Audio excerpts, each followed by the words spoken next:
Baik, izin memulai. Assalamualaikum warahmatullahi wabarakatuh. Selamat pagi. Izin di sini kami akan menyampaikan hasil dari diskusi kami, yaitu pada mata kuliah Etika Profesi, pada materi ke-11, yaitu mengenai kehumasan dan sekretaris. Pada mata kuliah ini diampu oleh Ibu Riza. Di sini, saya bersama dengan rekan saya, yaitu Gustrianti, sebagai pemateri 2 dan saya Nada Syifa sebagai pemateri 1 sekaligus sebagai moderator.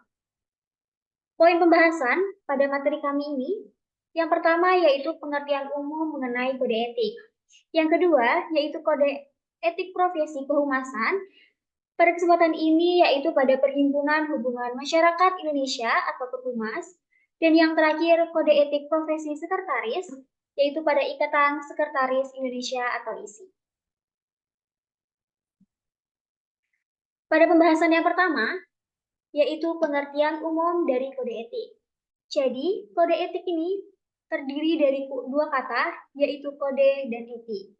Kode itu sendiri artinya yaitu tanda yang disertai dengan maksud atau makna tertentu yang disepakati bersama. Selain itu, etik berasal dari bahasa Yunani, yaitu ethos yang artinya watak, cara hidup, dan adab. Di sini terdapat pengertian dari beberapa sumber.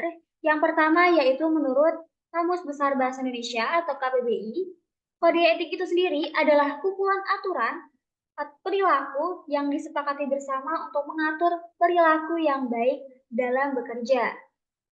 Berikutnya yaitu kode etik menurut Swegarda Poebakatja, yaitu kode etik adalah berbagai ilmu yang memberikan arahan atau petunjuk, acuan, serta pijakan kepada tindakan manusia.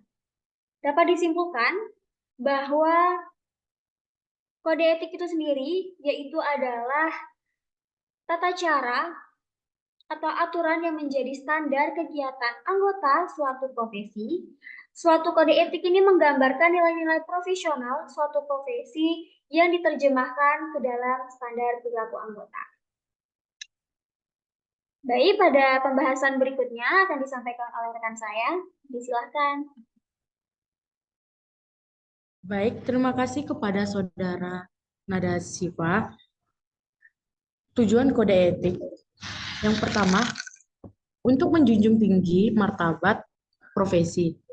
Yang kedua, untuk menjaga dan memelihara kesejahteraan para anggota. Yang ketiga, untuk meningkatkan pengabdian para anggota profesi. Yang kelima, untuk meningkatkan mutu profesi. Yang selanjutnya, untuk meningkatkan mutu organisasi profesi. Kemudian, meningkatkan layanan di atas keuntungan pribadi. Kemudian, mempunyai organisasi profesional yang kuat dan terjalin erat. Dan yang terakhir, menentukan baku standarnya sendiri. Selanjutnya, fungsi kode etik.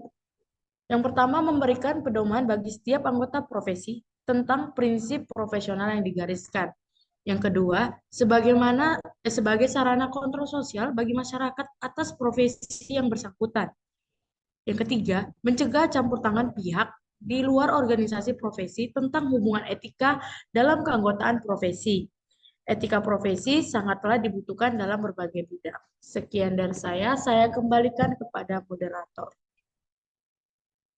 Baik, pada poin selanjutnya, yaitu kode etik profesi kehumasan atau perhumas, yaitu dalam Perhimpunan Hubungan Masyarakat Indonesia. Pada poin pertama, yaitu terdapatnya komitmen pribadi. Komitmen pribadi ini memfokuskan untuk seseorang profesi kehumasan, ia harus memiliki standar moral serta reputasi yang tinggi selama menjalankan profesi kehumasan.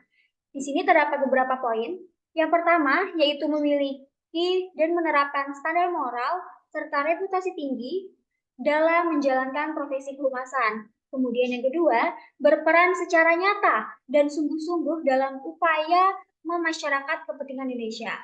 Dan yang ketiga, yaitu menumbuhkan dan mengembangkan hubungan antara warga Indonesia yang serasi dan selaras demi mewujudkan persatuan dan kesatuan bangsa. Yang kedua yaitu perilaku terhadap klien atau atasan. Nah, di sini menuntut seorang profesi kehumasan harus bersikap dan berperilaku jujur, baik dengan klien ataupun dengan atasan, kemudian memfokuskan pada kepentingan perusahaan, menjaga dan menjamin kerahasiaan rahasia dari perusahaan atau klien itu sendiri. Terdapat beberapa poin, di antaranya yang pertama, berlaku jujur dalam berhubungan dengan klien atau atasan, kemudian tidak mewakili dua atau beberapa kepentingan yang berbeda atau yang bersaing tanpa persetujuan semua pihak yang terkait. Kemudian yang ketiga, menjamin rahasia serta kepercayaan yang diberikan oleh klien atau atasan maupun yang pernah diberikan oleh klien atau atasan yang sebelumnya. Pada poin yang keempat, yaitu tidak melakukan tindakan atau mengeluarkan ucapan yang cenderung merendahkan martabat klien atau atasan maupun klien atau atasan yang sebelumnya. Pada poin kelima, yaitu memberikan jasa-jasa kepada klien atau atasan, tidak akan menerima pembayaran, komisi, atau imbalan dari pihak manapun selain klien dan atasan yang telah memperoleh kejelasan lengkap terhadap kita. Selanjutnya, yaitu adanya perilaku terhadap masyarakat dan media massa. Di sini, seorang profesi kehumasan dituntut untuk memperhatikan kepentingan masyarakat serta harga diri dari anggota masyarakat itu sendiri. Beberapa contohnya, di antaranya seperti menjalankan kegiatan profesi kehumasan dengan memperhatikan kepentingan masyarakat serta harga diri anggota masyarakat. Poin kedua, yaitu tidak melibatkan diri dalam tindakan manipulasi integritas sarana maupun jalur komunikasi massa. Yang ketiga, tidak menyebarluaskan informasi yang tidak benar atau yang menyesatkan sehingga dapat menodai profesi kehumasan. Dan yang keempat, senantiasa membantu untuk kepentingan perilaku terhadap masyarakat dan media massa. Untuk poin yang terakhir, yaitu adanya perilaku terhadap sejawat. Yaitu di sini menekankan berlaku jujur dan adil dengan rekan kerja atau teman sejawat, serta tidak membenarkan kesalah atau tindakan rekan kerja yang melanggar hukum ataupun kode etik itu sendiri. Beberapa contohnya, di antara yang pertama, tidak menawarkan diri atau mendesak klien atau atasan untuk menggantikan kedudukan sejawat ini. Kemudian yang kedua, membantu dan bekerja sama dengan rekan sejawat di seluruh Indonesia untuk menjunjung tinggi dan mematuhi kode etik kehumasan. Cukup dari saya. Selanjutnya akan disampaikan oleh rekan saya. Baik, terima kasih kepada moderator.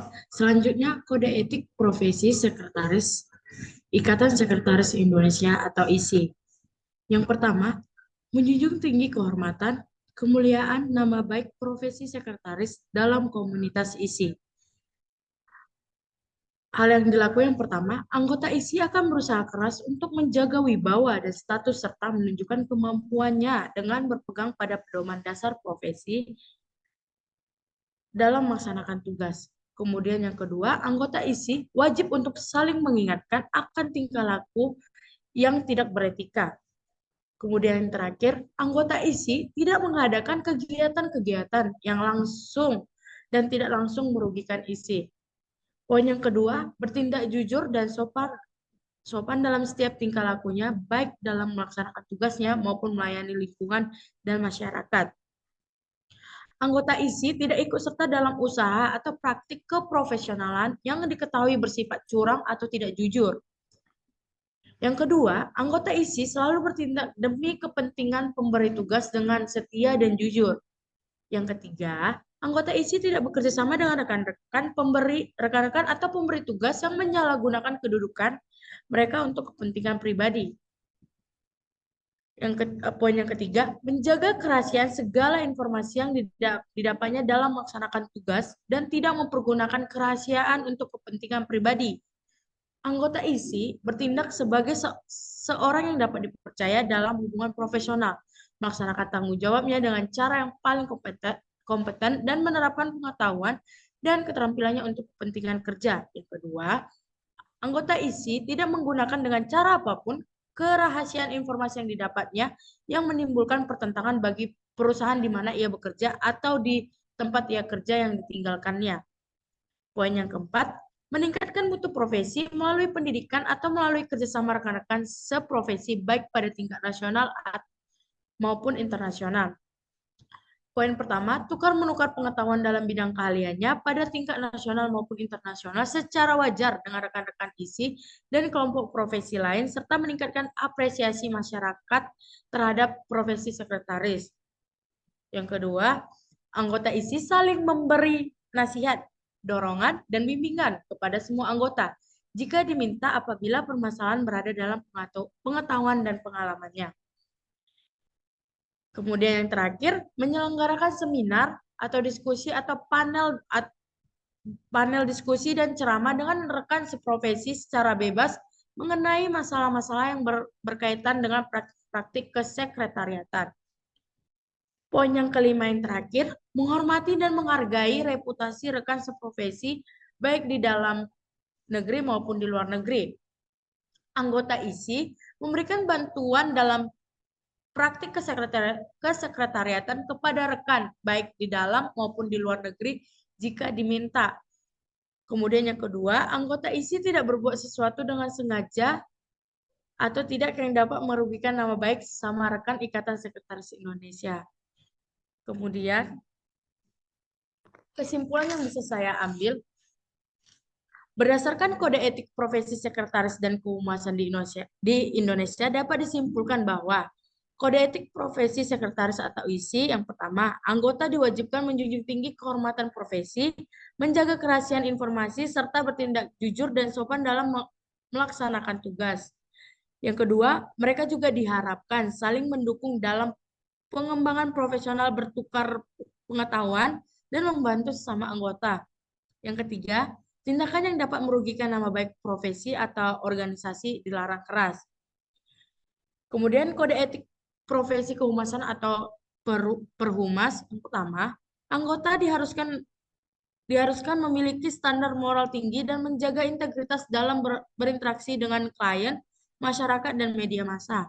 Yang kedua, mereka juga harus menjaga rahasia klien, bertindak transparan, serta berperan dalam memajukan kepentingan Indonesia secara umum. Yang ketiga, perilaku tidak etis atau merusak reputasi sejawat dianggap pelanggaran serius dan harus dilaporkan ke Dewan Kehormatan. Kode etik ini berfungsi sebagai pedoman perilaku profesional yang menjaga integritas dan kualitas layanan anggota, serta memperkuat kepercayaan publik terhadap profesi yang bersangkutan. Sekian dari saya kembalikan ke moderator. Baik, terima kasih. Sekian presentasi yang dapat kami sampaikan. Semoga informasi yang telah disampaikan bermanfaat bagi kita semua. Saya dari Syifa selaku moderator. Mohon maaf apabila ada salah kata dan perbuatan. Saya tutup. Assalamualaikum warahmatullahi wabarakatuh.